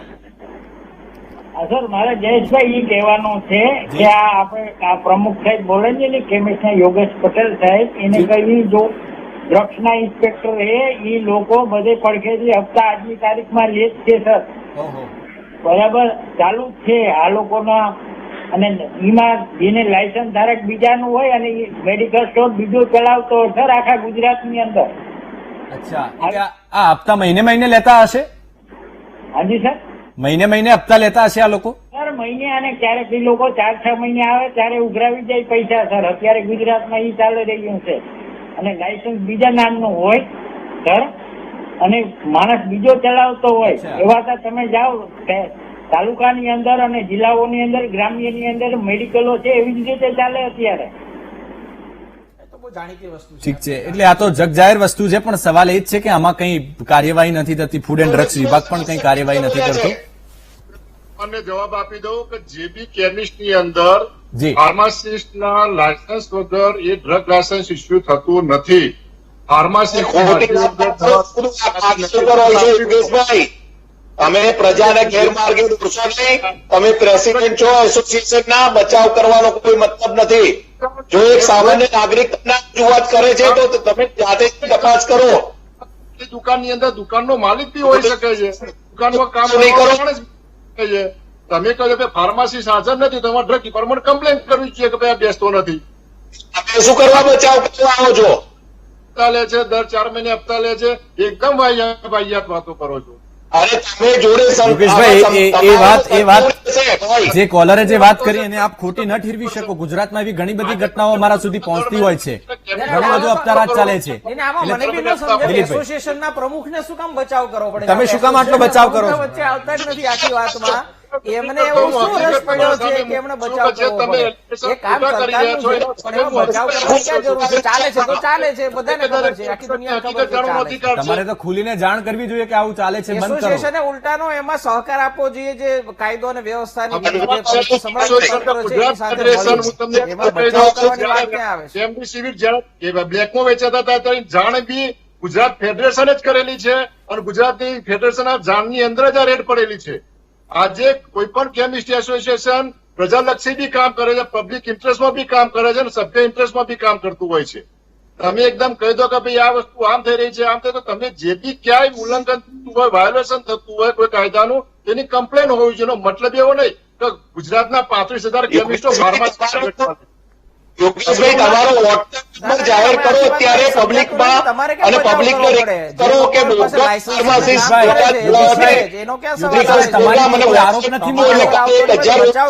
યોગેશભાઈ, તમારી ઉપર કોઈ આરોપ નથી મૂક્યો, પણ વાત એટલી છે કે આ હપ્તારાજ ચાલે છે.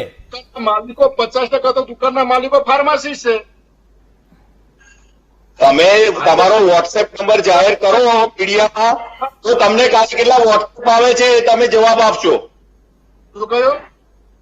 તમારો વોટ્સએપ નંબર જાહેર કરો અને જાણકારી માંગો કે ભાઈ ઓગસ્ટ મેડિકલ સ્ટોર ચાલતા હોય એની માહિતી તમને પહોંચાડે પ્રજા. તમે કાલે જુઓ કેટલા વોટ્સએપ આવે છે અને બધા સાચા હશે. શ્રીમાન, હું તમને એ જ કહેવા માંગુ છું કે અમારા એસોસિએશનની મેમ્બરશીપ એને જ મળે છે કે જેના જોડે લાયસન્સ હોય, જે જેન્યુઇન હોય એને જ મળે છે. આજે અમદાવાદની અંદર 12,000 ડ્રગ લાયસન્સ કરેલા છે. અમારા મેમ્બર તો પછી વાત સ્વીકારવામાં શું કામ અચકાવ છો તમે? તમે ઝુંબેશ ઉપાડો, તમારો વોટ્સએપ નંબર જાહેર કરો, હું તમને સાથ સહકાર પૂરો આપીશ. 100% એવું ગેરકાયદેસર ચાલતું છે તો અમે સામે સહકાર આપીશું, સામેથી જણાવીશું. તમારો નંબર બોલો. નંબર યોગેશભાઈ નો નંબર બોલો.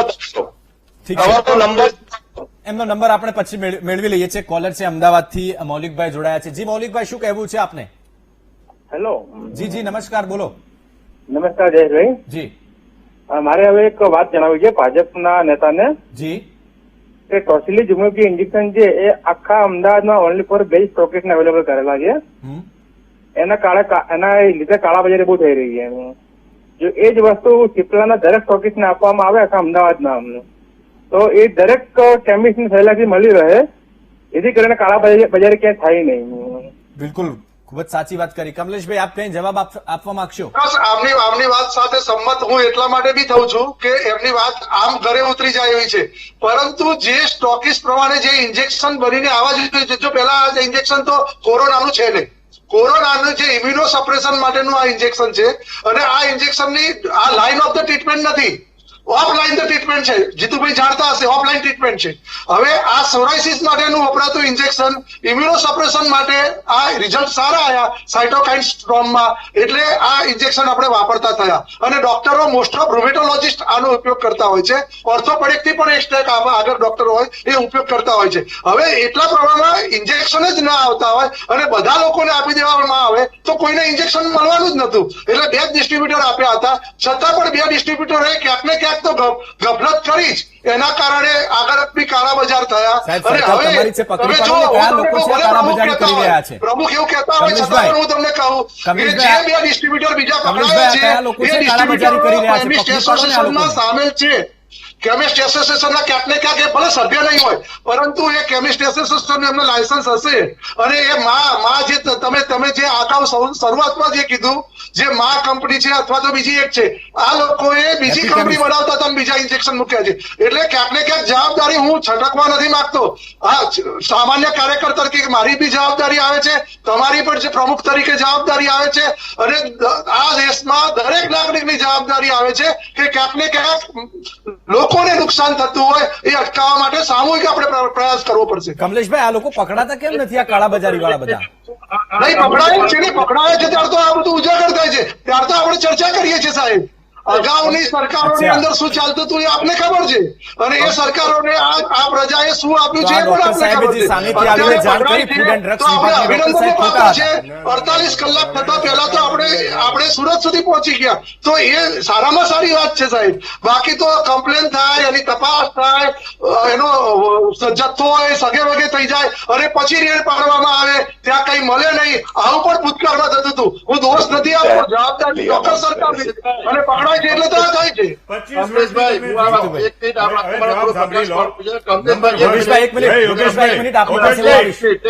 આપને સમય મળશે. 1 મિનિટ યોગેશભાઈ, 1 મિનિટ આપને સમય મળશે. યોગેશભાઈ, જીતુભાઈને સાંભળી લે પહેલા. 2573 ઇન્જેક્શન ગુજરાત સરકારે ટોસિલીઝુમેબના લીધા, એ કયા દર્દીમાં વપરાયા એનો સંપૂર્ણ હિસાબ અગર ગુજરાતની પ્રજાને મળે તો એક પણ દર્દી ટોસિલીઝુમેબ વિના ન રહી શકે. કારણ કે બહુ જ ક્રિટિકલ પેશન્ટમાં આના રિઝલ્ટ ખૂબ સારા છે, એટલે વાપરવાની જે નિર્ણય છે એ ડોક્ટરો કરે છે. પ્રમુખ છો અને તમારા સૂચનો અમે સ્વીકારતા જ રહીએ છીએ, અને જે સકારાત્મક સૂચનો હશે તમે જોડે રાખીને સ્વીકારીશું. બંને મહાનુભાવો સ્કાઈપી પર છો, હું આપની પાસે વારા પરથી આવીશ. આપ બંને એક સાથે બોલશો તો કોઈનો અવાજ નહીં પહોંચે. હું આપની પાસે આવીશ, બધાને સમય આપીશું. જીતુભાઈ, આપની વાત પૂરી કરો. ટોસિલીઝુમેબ 2573 ગુજરાતની અંદર આવ્યા, એ ખૂબ જ ગંભીર કેસ હોય એમાં વાપરવા ન હોય છે. એક દર્દીમાં 2 ઇન્જેક્શન વાપરવાના, તો આ 1200 કયા દર્દીમાં વાપર્યા એનો હિસાબ તો કમસે કમ સરકાર જોડે હોવો જોઈએ. અદર 1200 જોડે હોય તો 1200 તો ગંભીર દર્દીઓ પણ ગુજરાતમાં નથી. તમે માત્ર 73 દર્દીઓ ગંભીર બતાવો છો, અને સામે આ ઇન્જેક્શનના કાળા બજાર થાય તો સંપૂર્ણ જવાબદારી તંત્રની છે. આ 2573 ઇન્જેક્શન કયા દર્દીમાં વપરાયા એનો હિસાબ આવવો જોઈએ. સાથે સાથે આ નકલી ઇન્જેક્શનો, જેમ ફેક વેન્ટિલેટર હતા એમાં ફેક ઇન્જેક્શનો કયા કયા દર્દીમાં વપરાયા અને એમાં કોણ જવાબદાર છે એની પણ જવાબદારી સરકારમાં અને સરકાર બહાર પણ થવી જોઈએ. નહીતર તો, અને બીજું, તપાસ નહીં, માત્ર કડક કાયદો કરી અને જેલમાં ઘુસાડી દો. એક સબક આપશો એટલે 100% દર્દી અને પ્રજાને આનો ફાયદો થશે. બિલકુલ. એક કોલર છે આપણી સાથે અમદાવાદથી, નેહાબેન. જી નેહાબેન. હેલો.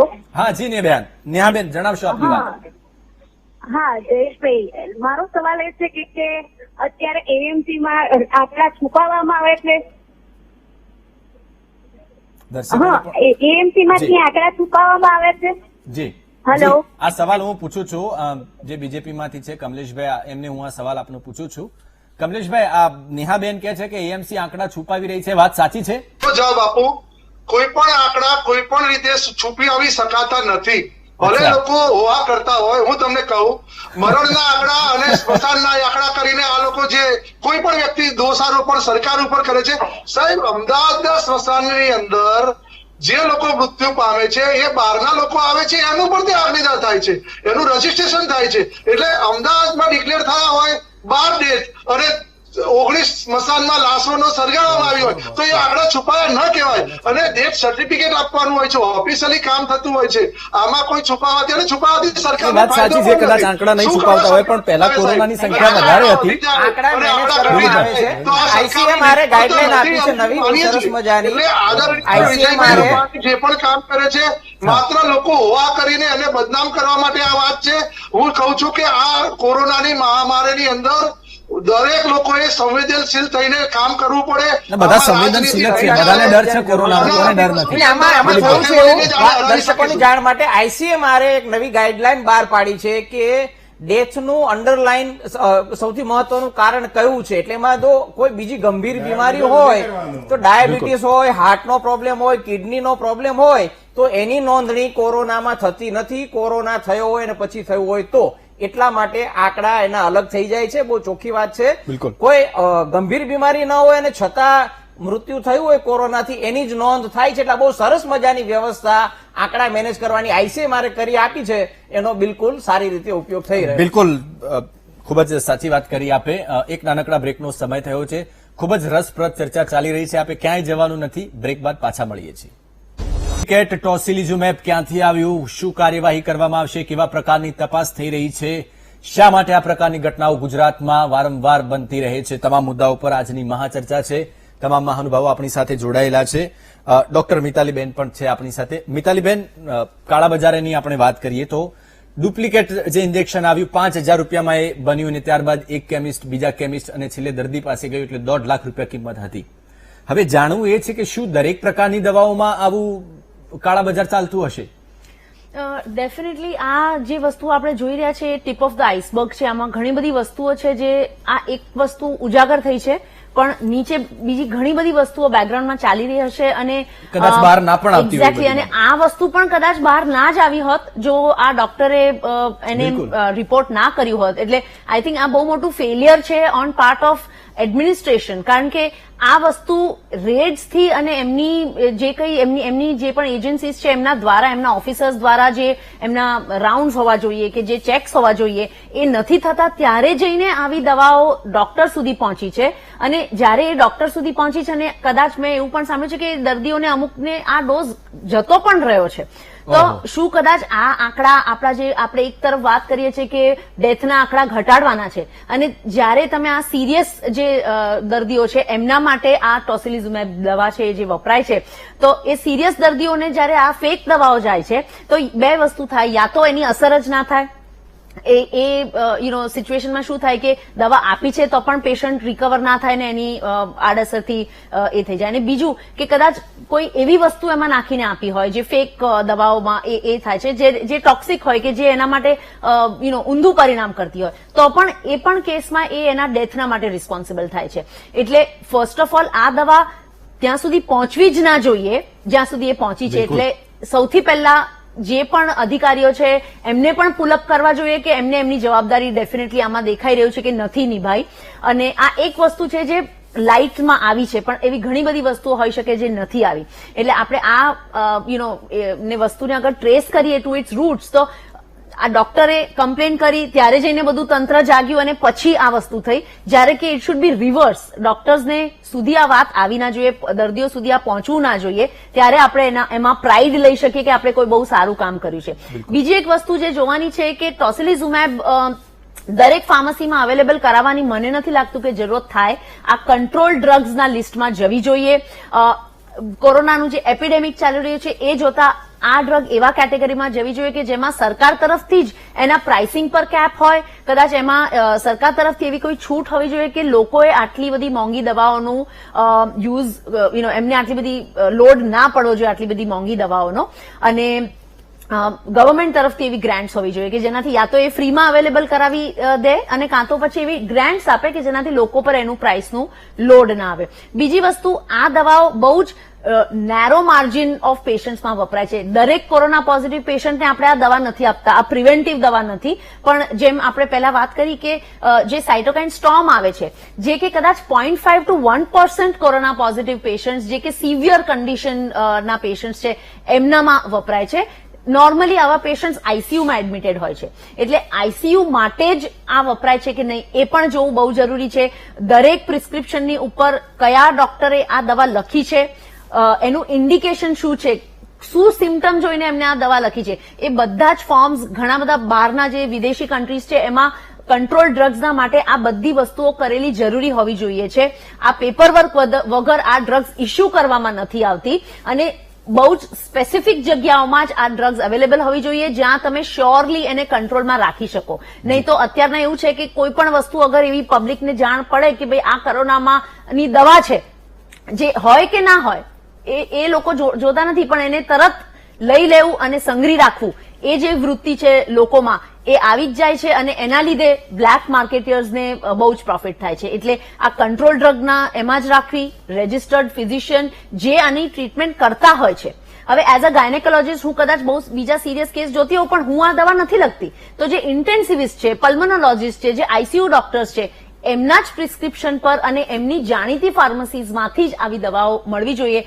આ પગલા સરકારે જરૂરથી લેવા જોઈએ. બિલકુલ બિલકુલ, ખૂબ જ મહત્વની વાત કરી, પરંતુ સવાલ એ જ થાય છે કે ડુપ્લિકેટ એક ઇન્જેક્શન માર્કેટમાં આવે કેવી રીતે?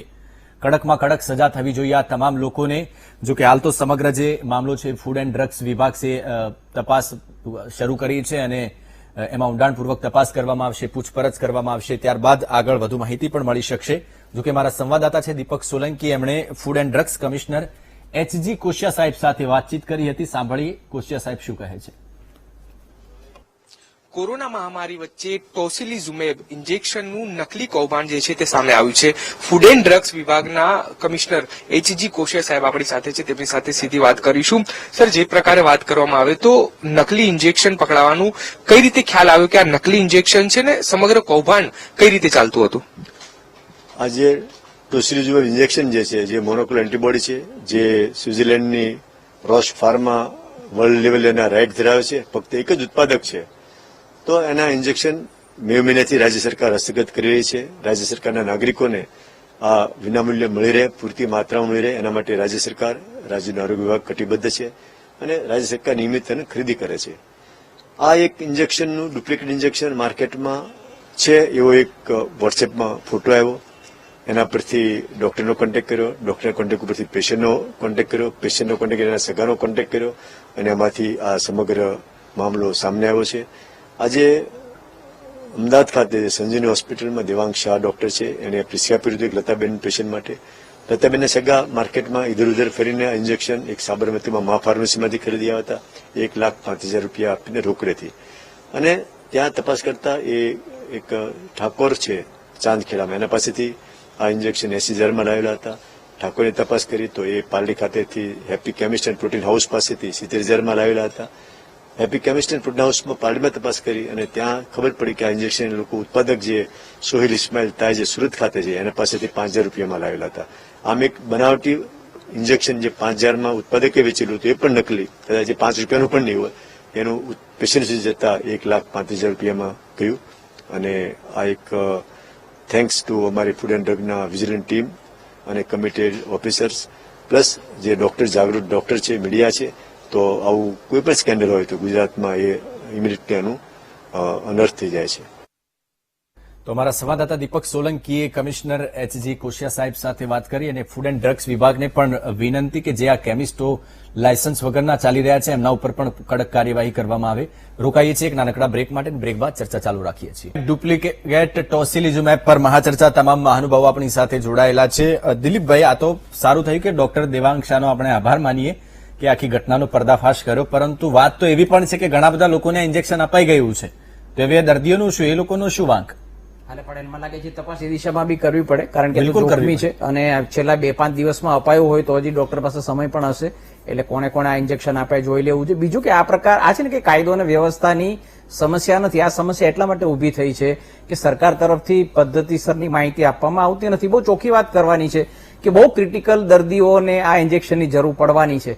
અમે જ્યારે જરૂર પડશે તે અમને આપીશું એવી હૈયાધારણા આપે તો લોકોને આ જે સંગ્રહ રાખવાની વૃત્તિ છે એ ન આવે. આટલું જ કરવાનું છે. બીજું 10-15 દિવસ પહેલા પણ કહ્યું હતું કે અમે વધારે મગાવ્યા છે, આવ્યા છે કે નહીં આપણે ખબર નથી. શરૂઆતમાં કદાચ અછત હતી પણ સરકારે એક્સ્ટ્રા કોશિશ કરવી પડે અને ઇન્જેક્શનો મેળવવા માટે કોશિશ કરવી પડે ને આ ના આવ્યા હોય તો એનો ઓપ્શન શું છે ને કેવી રીતે લાવી શકાય એટલે કરવું પડે. એટલે ચોખ્ખો ઉપાય છે. તમે કાયદાકીય જે કામ કર્યું એ સારું છે ને કરવું જોઈએ. પરંતુ ફરી એકવાર કોઈ જવાબદાર આરોગ્ય પ્રધાન કે કોઈ પણ એના એ કક્ષાના આવી અને જાહેરાત કરે કે ક્રિટિકલ દર્દીઓ માટે આ જરૂરી છે, સરકાર પાસે એનો જથ્થો છે, અમે આપીશું, તમે બિનજરૂરી આની બહારથી ખરીદી ન કરો તો આ જે લોકો લેભાગુ તત્વો છે એની આ પ્રવૃત્તિ બંધ થશે. ડોક્ટર વસંતભાઈ, આપની પાસેથી પણ એ જાણવું છે કે આ જે લોકો બિચારાઓને ઇન્જેક્શન અપાઈ ગયા હશે તો પછી એની શું આડઅસરો થશે, એમાં દર્દીઓનો શું વાંક?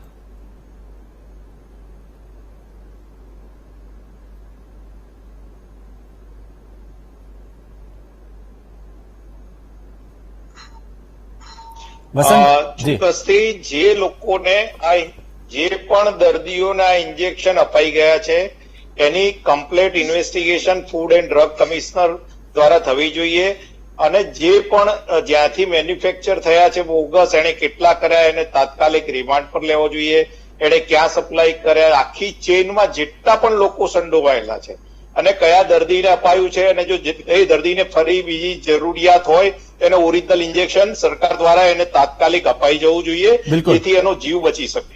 પહેલું કામ અત્યારે આ કરવાનું છે. અને ચેઇનમાં જેટલા પણ લોકો છે એ બધા ઉપર 302 ની કલમ લગાવી એ બધાને કાયમ માટે જન્મટીપ અથવા ફાંસીની સજા થવી જોઈએ. બિલકુલ. કમલેશભાઈ, આમાં હવે ફૂડ એન્ડ ડ્રગ્સ વિભાગ ઊંડાણપૂર્વક તપાસ કરશે, ઇન્વેસ્ટિગેશન કરશે? નહીં, ચોક્કસ. જો જે પણ ડ્રગ પકડાયું છે એમાં તપાસ કરવી છે. આ તપાસની અંદર જે લોકોને ઇન્જેક્શન કદાચ અપાઈ ગયું હશે તો પણ એ પણ તપાસ કરી છે અને એમાં તપાસ કરતા એટલું પણ જાણવા મળ્યું છે કે આ ઇન્જેક્શન છે ને જે માત્ર 100 રૂપિયાનું ઇન્જેક્શન આવતું હતું સ્ટીરોઇડ, જે હાઇડ્રોકોર્ટિઝોન નામનું આવે છે, એ ડ્રગ હતું અને એની ઉપર લેબલ બદલી નાખ્યું હતું અને લેબલમાં એ લોકોએ એ ભૂલ કરી કે ઇન્ટ્રામસ્ક્યુલર લખાઈ ગયું અને ઇન્ટ્રામસ્ક્યુલર લખાયું એનાથી આ શક ગયો, વોર્ડ બોયને શક ગયો અને વોર્ડ બોય ડોક્ટરને કીધું કે ડોક્ટર આ તો આ ઇન્જેક્શન ઇન્ટ્રામસ્ક્યુલર લખ્યું છે, આઈવી તો કઈ રીતે આપીશું અને આ આખો પર્દાફાશ થયો વોટ્સએપના માધ્યમથી. જેમ ખુશિયા સાહેબ કહે છે આ ચોક્કસ જેને અપાઈ ગયું હોય એને એટલું નુકસાન તો નહીં જ થયું હોય એવું હું માનું છું, કેમ કે જો એ સાહેબ કે છે એ પ્રમાણેનું ઇન્જેક્શન હશે તો હા ચોક્કસ સ્ટીરોઇડ હશે, નુકસાન થઈ શકે છે. પરંતુ વસંતભાઈ કે છે એની સાથે હું સંમત છું કે જે પણ લોકોએ આ કૃત્ય કર્યું છે એ બિલકુલ. કમલેશભાઈ, સમયનો અભાવ છે એટલે આપણે આજે ચર્ચાને વિરામ આપીશું. Yogeshbhai, doctor Kamlesh, Vasantbhai, doctor Jitubhai, doctor Mitali Vasavada અને દિલીપભાઈ ગોહિલ, આપ તમામ મહાનુભાવોનો આભાર.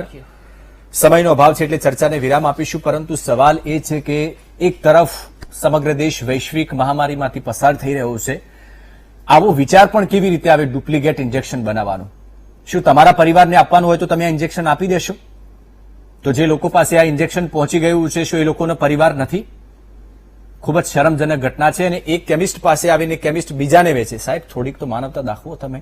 એક પંક્તિ મને યાદ આવે છે કે પૃથ્વી ઉછંગે ઉછરેલ માનવી, હું માનવી માનવ થાવતો ગણું. આજે મહામંથનમાં બસ આટલું જ. વધુ